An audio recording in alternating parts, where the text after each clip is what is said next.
What you're about to hear are the 7 most feared ambush tactics that turned Vietnam into a psychological hell for American soldiers. These aren't sanitized textbook versions. These are the raw, documented realities that veterans specifically requested we cover because they say nobody truly understands what they faced. If you think you know about Vietnam ambushes, you probably know the Hollywood version. The reality was far worse. According to military psychiatric studies, ambush-related trauma produced some of the highest PTSD rates of the entire war. We're talking about tactics so psychologically devastating that veterans still wake up decades later reliving these moments. This isn't another generic Vietnam documentary. What separates those who know from those who are learning is understanding that Vietnamese ambush tactics weren't just military strategy. They were psychological warfare designed to break American soldiers mentally before killing them physically. Every tactic we cover comes from declassified after-action reports, documented incidents, and veteran testimony. These are the moments that haunt men 50 years later. The moments they can't talk about at family dinners. The moments that change them forever. What you're about to hear will make you understand why Vietnam veterans carry a different kind of weight than veterans of other wars. Let's get into it. Between 1965 and 1973, over 2.7 million American service members served in Vietnam. Of the 58,220 who never came home, nearly 40% died in ambushes. That single statistic doesn't capture the psychological reality. For every soldier killed in an ambush, dozens more survived ambushes that left invisible scars. Vietnamese forces, both North Vietnamese Army and Viet Cong, perfected ambush warfare over decades of fighting French colonial forces, then Americans. They studied American tactics, American psychology, American weaknesses. Declassified CIA reports from 1967 acknowledged that Vietnamese ambush doctrine was the most sophisticated guerrilla warfare methodology encountered by U.S. forces in modern history. Why isn't this discussed more? Because it's uncomfortable. It forces us to acknowledge that American technological superiority, air support, and firepower couldn't protect soldiers from an enemy who understood that the real battlefield was inside soldiers' minds. Vietnamese commanders knew they couldn't match American firepower, so they designed tactics specifically to maximize psychological damage. What makes these 7 tactics particularly devastating is how they interconnect. Each one exploited a different vulnerability: trust, perception, instinct, exhaustion. Together they created an environment where American soldiers couldn't trust their eyes, couldn't trust their training, and eventually couldn't trust their own minds. The psychiatric toll continues today. Over 400,000 Vietnam veterans still receive disability compensation for PTSD, most stemming from ambush experiences. The most psychologically devastating ambush tactic wasn't designed to kill soldiers. It was designed to kill the soldiers who tried to save them. Let's break down why this was such a pervasive fear. Vietnamese forces perfected what military analysts called bait and kill zones. The tactic was methodical.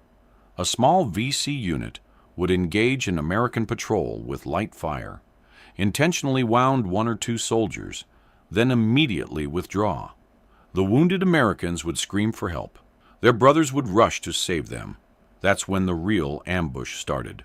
According to military records from the 173rd Airborne Brigade, this tactic accounted for 23% of all ambush casualties in their area of operations during 1968. The genius was exploiting something Vietnamese commanders identified as Americans' greatest tactical weakness. They would always, without exception, attempt to rescue wounded comrades. Always. The kill zone was typically U-shaped, with the initial wounding fire coming from the base of the U. When Americans rushed toward their wounded, they entered a 3-sided ambush with interlocking fields of fire from 60 to 120 meters. The Vietnamese would wait until maximum American troops were in the kill zone, Usually 8 to 12 soldiers clustered around the casualties before opening fire with everything. The true horror was in the timing. Vietnamese ambush teams would wait, sometimes 30 seconds, sometimes 2 full minutes. Veterans described the agonizing calculation. Do we wait for the medic? Do we pull him back now? Is this a trap? One sergeant from the 1st Infantry Division stated in a documented 1969 interview, "You'd hear your buddy screaming 40 meters away, and every instinct said run to him. But you fucking knew, they wanted you to do exactly that. So you'd wait, and he'd keep screaming, and you'd feel like the worst piece of shit in the world." The delay served multiple purposes. It allowed more American troops to arrive at the scene. It forced Americans to make the agonizing choice between immediate rescue and tactical caution.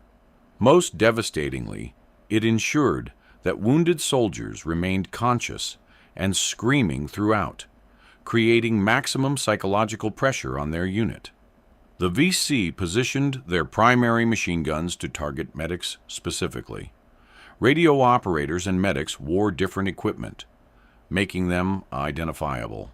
According to casualty analysis from the 1st Cavalry Division, medics faced 300% higher casualty rates than average infantrymen in ambush situations. They knew they were targeted, but they went anyway because wounded men were screaming. Veterans consistently described the false casualty trap as the moment they lost something fundamental about themselves. It forced them to calculate whether saving their friend was worth dying themselves. It made rescue, something inherently noble, into a tactical liability. The sounds destroyed men psychologically. The screaming didn't stop after the initial wounding. It continued through the ambush. It continued as more Americans were hit trying to help. One veteran described in an oral history project, "I can still hear Danny Reeves screaming for his mother. He was 19. He screamed for maybe 4 minutes. Then he stopped. We couldn't reach him. That sound is in my head every single day." The tactic created a psychological double-bind. Soldiers who attempted rescue and survived carried guilt for the additional casualties their rescue attempt caused. Soldiers who held position and didn't attempt rescue carried guilt for abandoning wounded brothers. There was no winning. Vietnamese commanders understood this perfectly. Military psychiatric evaluations from 1970 identified false casualty ambush survivors as having significantly higher rates of moral injury, psychological damage from actions that violate one's core moral beliefs. You were trained to never leave a man behind, but this tactic made leaving men behind the tactically correct decision. The ultimate evolution of this tactic was the secondary ambush during medevac. Vietnamese forces would conduct the initial ambush, wound soldiers, then position additional forces to ambush the helicopter extraction. Documented incidents from Operation Junction City in 1967 show VC units conducting coordinated ambushes where the initial attack wounded soldiers, the primary ambush targeted rescuers, and the secondary ambush targeted the medevac bird and its security element. In 3 separate incidents, a single initial casualty resulted in total casualties exceeding 15 Americans. The helicopter became a target marker. Its landing zone became a predictable kill zone. One Huey pilot described in military testimony, "They'd wait until we were committed to landing, rotors at maximum vulnerability, unable to maneuver quickly. Then they'd light us up from 3 sides. By trying to save 2 guys, we'd lose 8. This tactic forced American commanders into impossible calculations. Fast medevac meant higher survival rates for wounded, but higher casualties during extraction. Delayed medevac with proper security reduced extraction casualties, but increased mortality for the initially wounded.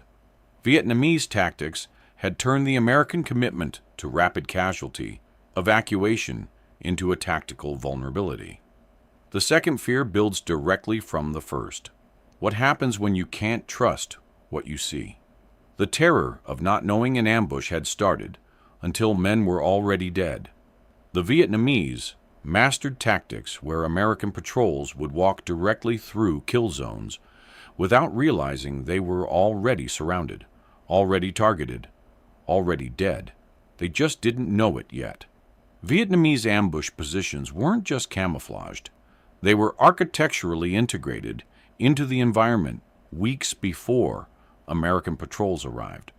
According to captured documents from the 95C Regiment, preparation for a major ambush site began 12 to 20 days in advance.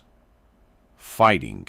Positions were dug from inside tunnel systems, allowing Vietnamese soldiers to emerge at ground level with no visible entrance from the American approach direction. Overhead cover was living vegetation, trees and bushes planted directly into the firing position roof, roots still growing. After-action reports from the 25th Infantry Division documented ambush positions that remained undetected even after battles, located only through follow-up searches with informant guidance. The firing ports were typically 3 to 4 inches wide, positioned at ground level, covered with local vegetation that was replaced daily to prevent wilting. From 40 meters, standard patrol interval distance, these positions were completely invisible. Vietnamese soldiers could observe American patrols passing within 10 meters of their position without being detected. Statistics from the 9th Infantry Division's area of operations in the Mekong Delta showed that in 78% of ambushes during 1968, American forces never identified enemy positions until after contact was broken. They were shooting at muzzle flashes and sounds, not visible targets. The ambush commander controlled initiation through a command-detonated claymore or grenade, creating a single, unmistakable signal while simultaneously achieving the first casualties. Vietnamese tactics emphasized patience. Wait until maximum Americans are in the kill zone. The standard was waiting until the patrol's point element had passed completely through and the main body was centered. This required extraordinary discipline. Vietnamese soldiers would lie motionless in fighting positions while American soldiers walked within meters, sometimes stepping over concealed positions. One Marine Corps intelligence report noted that captured VC soldiers described lying in ambush positions for over 6 hours before initiation. The psychological advantage was total surprise. American soldiers went from believing they were safely conducting a patrol to being in a fully developed ambush in less than 1 second. There was no warning, no preliminary fire, no chance to take cover before the kill zone erupted. A lieutenant from the 196th Light Infantry Brigade described in a recorded 1970 testimony, "1 second Jenkins was complaining about the heat. The next second, he was on the ground in pieces. No warning, no incoming fire we could react to, just instant violence from every direction simultaneously." The initiation was designed for maximum sensory shock. Command-detonated mines, rifle fire from 3 sides, and often RPG fire, all initiated simultaneously within a 2-second window. The goal wasn't just killing Americans. It was destroying their ability to process what was happening. Veterans consistently describe the first 5 to 10 seconds as complete cognitive overload. The human brain can't process simultaneous threats from multiple directions, combined with sudden, extreme violence. Training breaks down. Instinct takes over. And instinct in that environment was often fatal. The sound alone was devastating. Peak noise from AK-47 fire is approximately 140 decibels. RPG-7 backblast is 165 decibels. Command-detonated mines create shock waves that cause temporary deafness. In properly executed ambushes, American soldiers couldn't hear radio traffic or shouted commands for the critical first 30 seconds.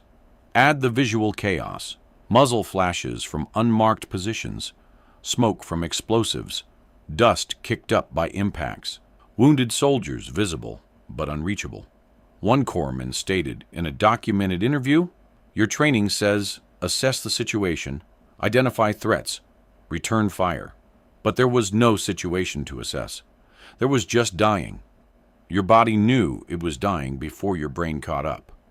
The most psychologically damaging aspect was the inability to identify threat direction. American training emphasized fire and maneuver, suppress the enemy, move to covered positions, establish fire superiority. All of that requires knowing where the enemy is.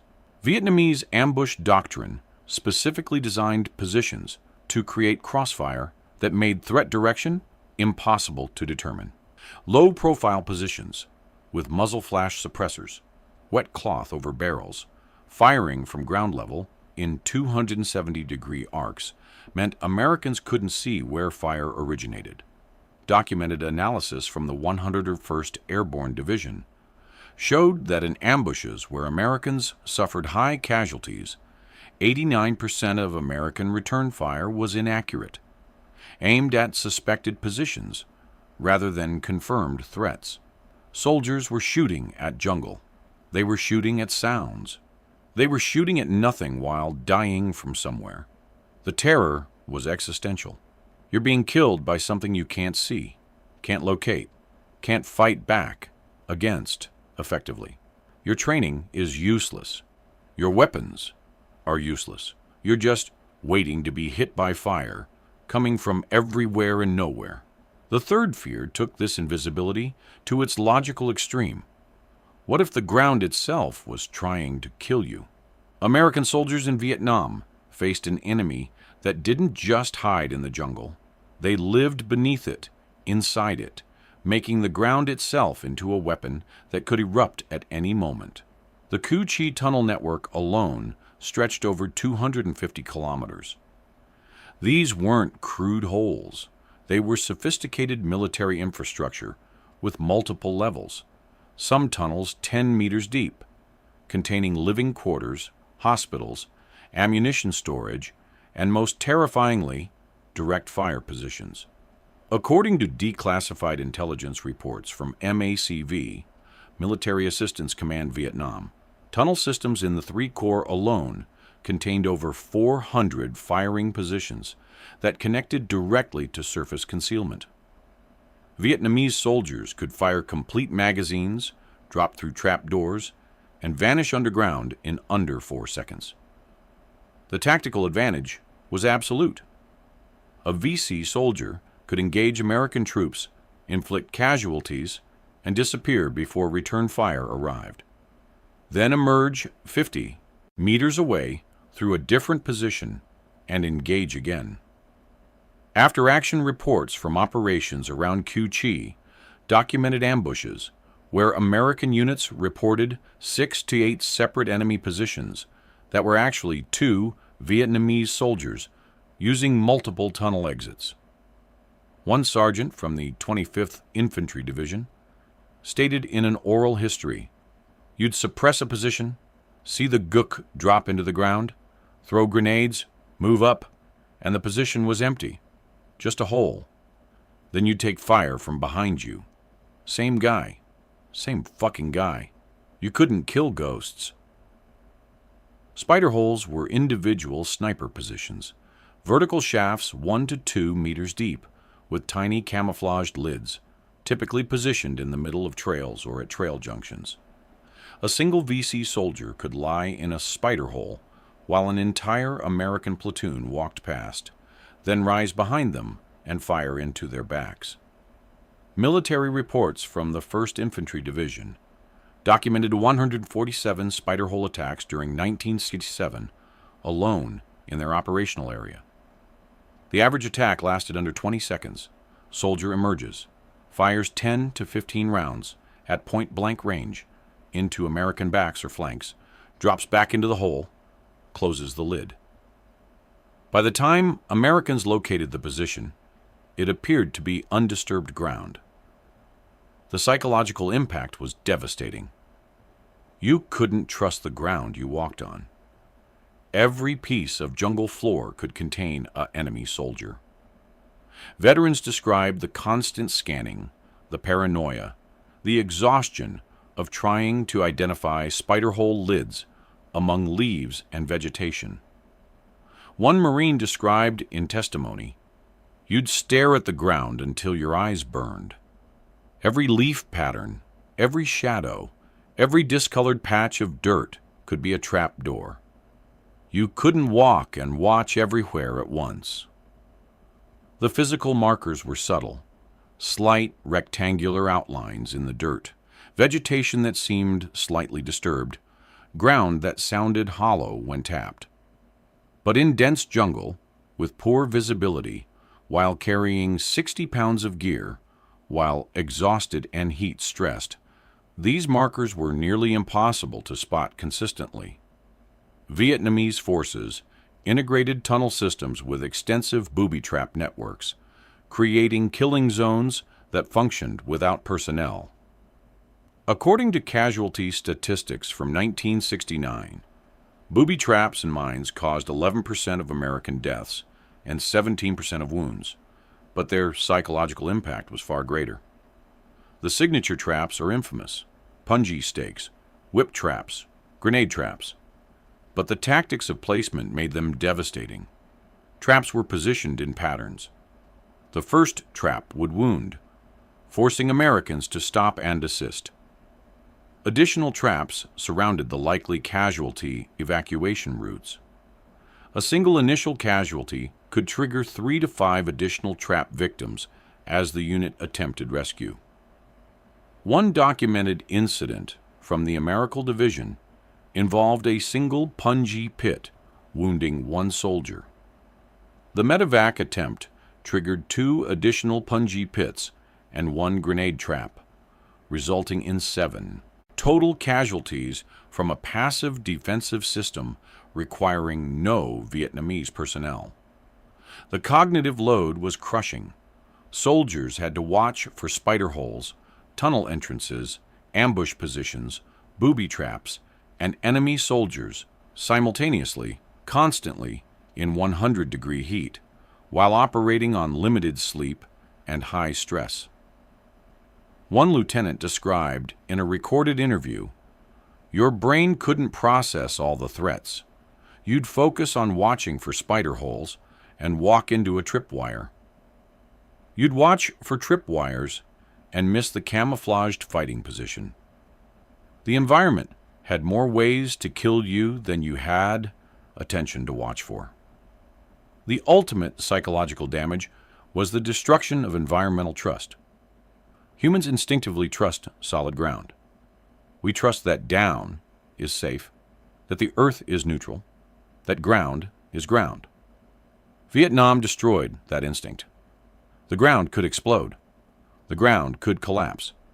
The ground could open and fire at you. The ground could impale you. The ground was hostile. Veterans consistently described this as the moment Vietnam became genuinely alien. One soldier stated in military psychiatric testimony, "I stopped believing in solid ground. Even back at base, I'd wake up convinced the ground was going to open.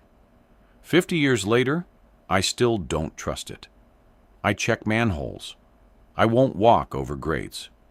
Vietnam taught me the ground wants to kill me." The fourth fear took this environmental hostility in a different direction. What happens when the jungle itself joins the attack?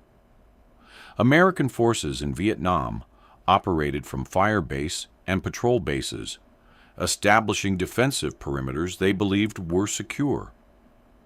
Vietnamese tactics specifically targeted this sense of security, demonstrating that American perimeters weren't safe. They were predictable targets.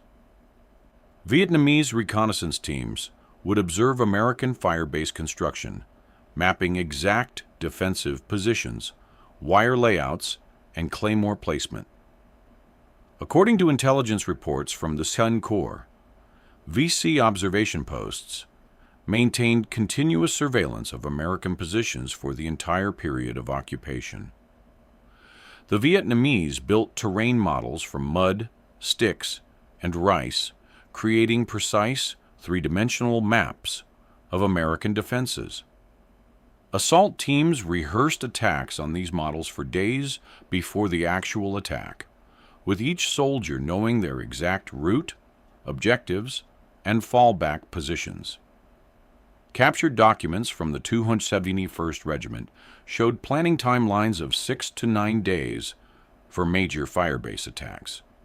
They documented American patterns, guard rotation times, machine gun positions, mortar pit locations, command post identification. By the time Vietnamese forces attacked, they knew American defenses better than many Americans manning them.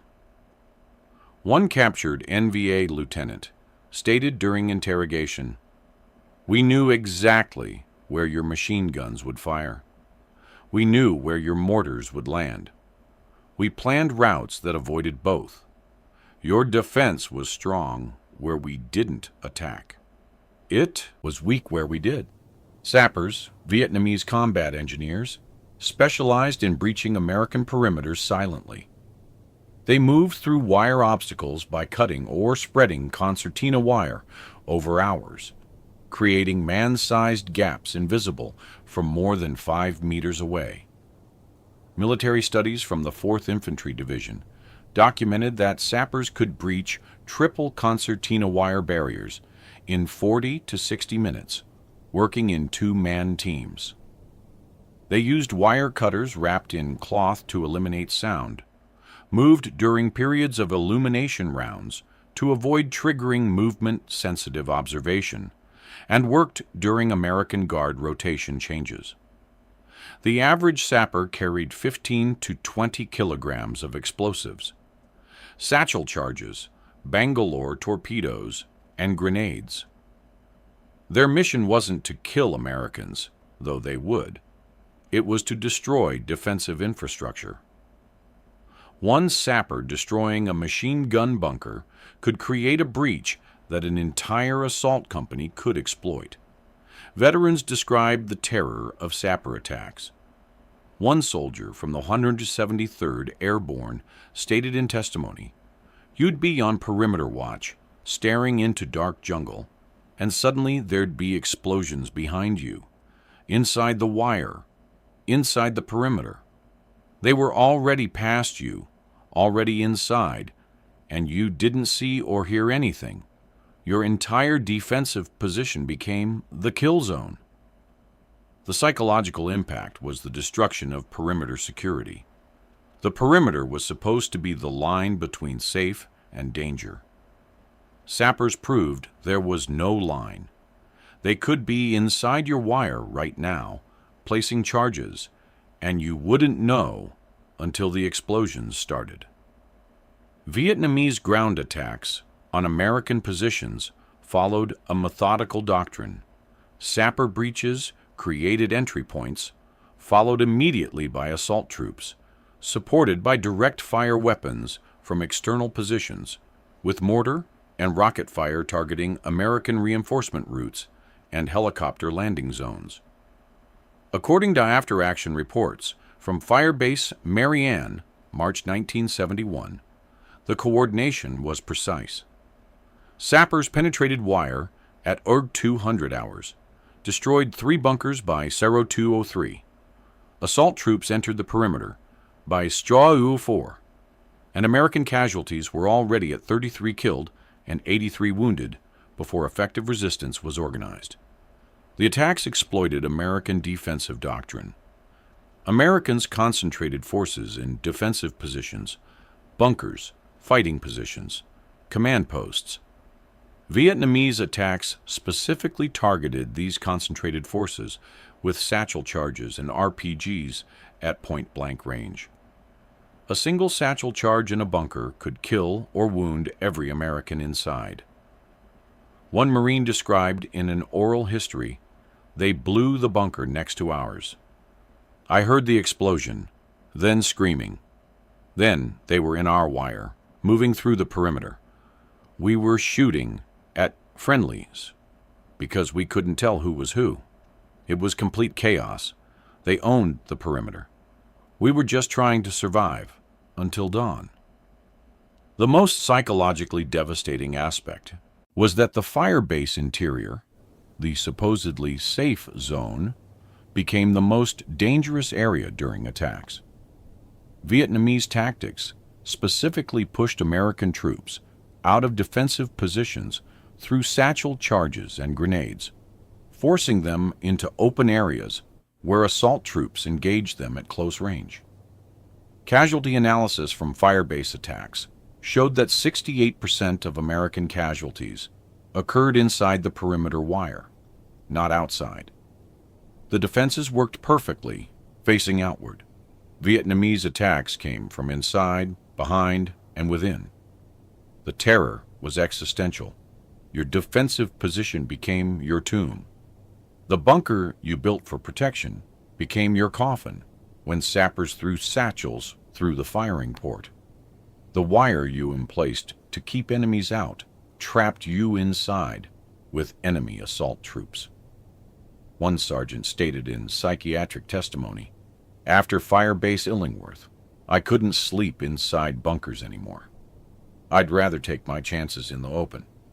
At least, in the open, you could run.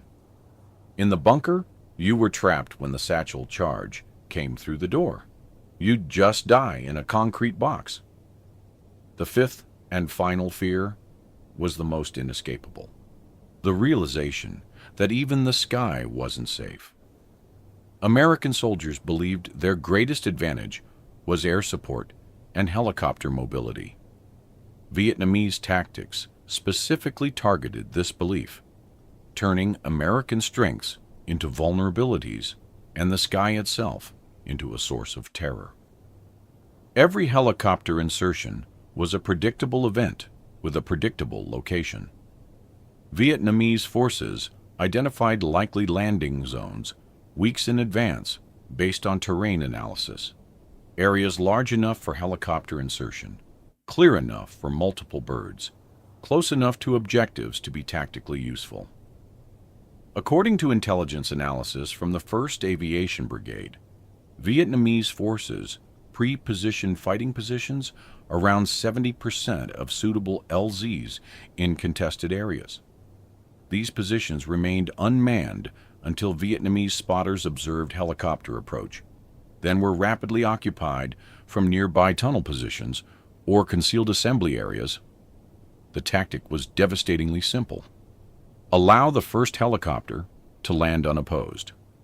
Allow troops to disembark. Allow the helicopter to lift off. When the second helicopter committed to landing, rotors at maximum vulnerability, unable to abort quickly, initiate ambush with heavy weapons fire. Statistics from the 1st Cavalry Division showed that LZ ambushes accounted for 41% of helicopter losses during 1967-1968. The average LZ ambush lasted under 3 minutes, but resulted in 1 helicopter destroyed or heavily damaged, with average ground casualties of 8 to 12 Americans caught in the landing zone during the ambush. Vietnamese forces would modify terrain to create false LZs, clearing areas that appeared suitable for helicopter insertion but were actually prepared kill zones. The clearings were typically 30 to 40 meters in diameter, large enough to tempt use, small enough to guarantee concentration of forces. One documented incident from Operation Pegasus involved an entire rifle company inserting into what appeared to be a suitable LZ.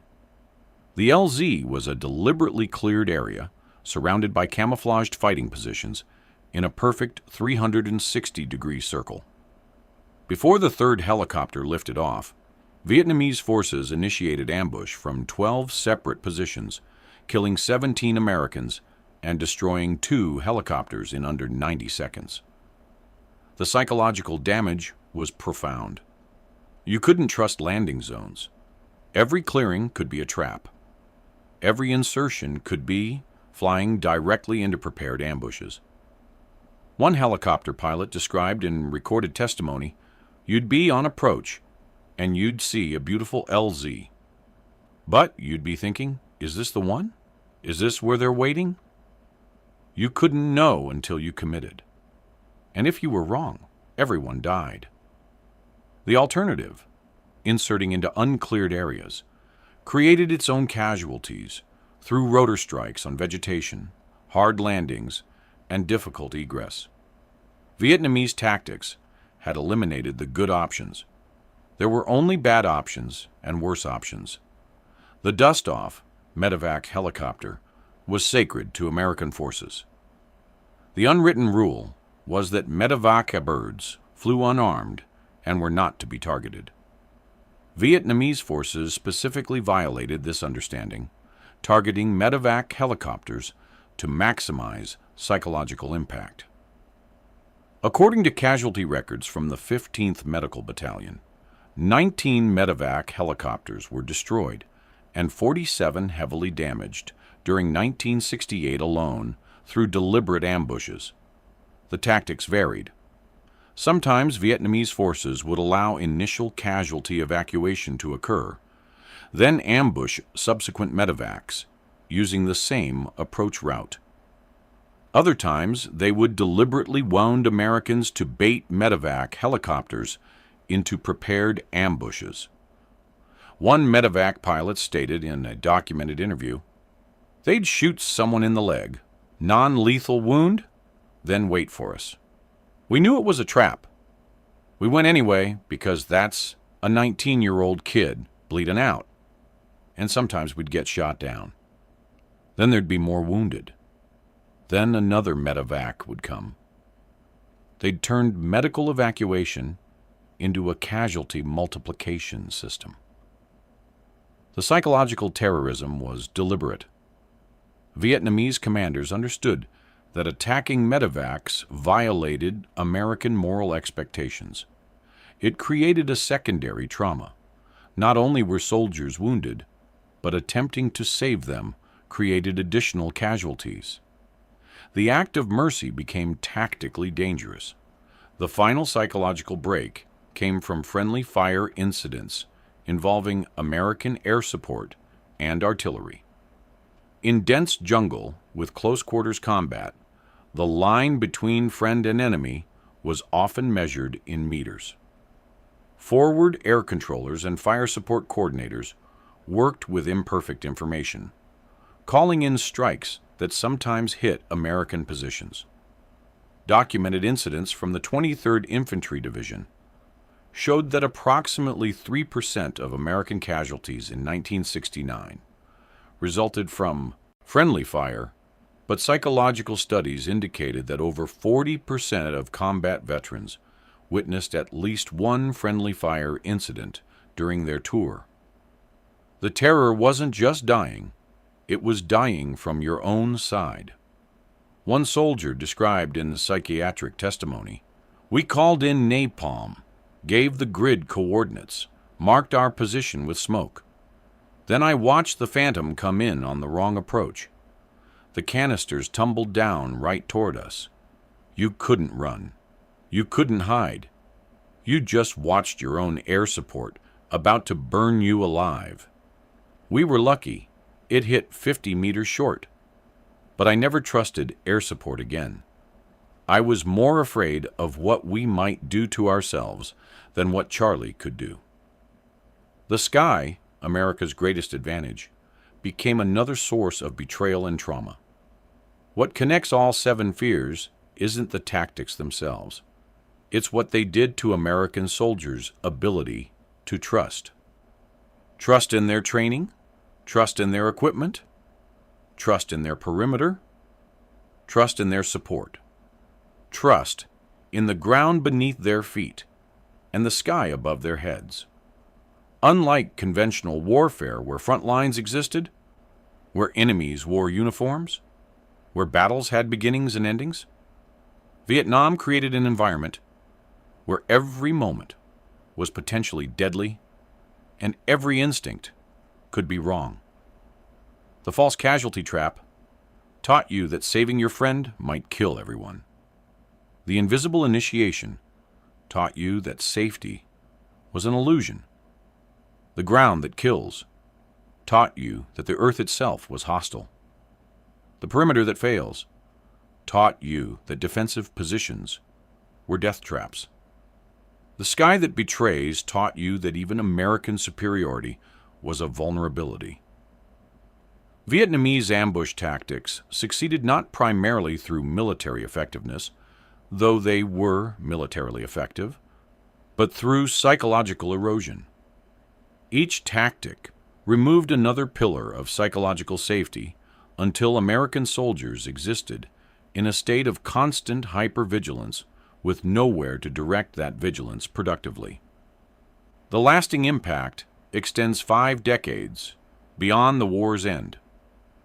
Military psychiatric research on Vietnam veterans identifies ambush-related trauma as producing distinctly different PTSD presentations than other combat trauma. The hypervigilance doesn't fade. The environmental distrust doesn't resolve. The moral injuries from impossible choices don't heal. According to VA studies conducted in the 2010s, Vietnam veterans in their 60s and 70s still demonstrate elevated startle responses to sudden loud noises, still scan environments for threats with the same intensity they did in 1968, still make tactical assessments of every room they enter. Their brains never left Vietnam. Their nervous systems still believe they're in the jungle. Over 58,220 Americans died in Vietnam. Over 300,000 were wounded. But millions more came home carrying invisible wounds that never appeared in casualty statistics. The ambush survivors who watch their backs in parking lots. The Firebase veterans who can't sleep in enclosed spaces. The medevac survivors who panic when they hear helicopters. The tunnel warfare veterans who avoid basements and underground spaces. These weren't just soldiers. They were young men, average age 19, many drafted, sent to fight a war where the enemy used their humanity against them, where their courage was tactically exploited, where their loyalty became liability. They fought an enemy who understood that physical casualties were secondary to psychological casualties, that breaking American soldiers' minds was more strategically valuable than killing their bodies. The 7 ambush tactics we've covered today represent just a fraction of what American soldiers faced. Each tactic, each incident, each moment of terror contributed to a psychological burden that hundreds of thousands of men still carry. They did their duty. They served their country. They survived experiences designed specifically to break them. If you're a Vietnam veteran watching this, thank you. Thank you for your service, your sacrifice, and your survival. If you have experiences with these tactics or stories you feel need to be told, please share them in the comments. Your testimony matters. Your story matters. For everyone else, please like and subscribe for more historical content that goes beyond sanitized versions and examines the real human cost of war. Share this video with anyone who needs to understand what was truly asked of Vietnam veterans. Remember what was asked of these soldiers. Remember what they faced. Remember what they carried home. Thank you for watching.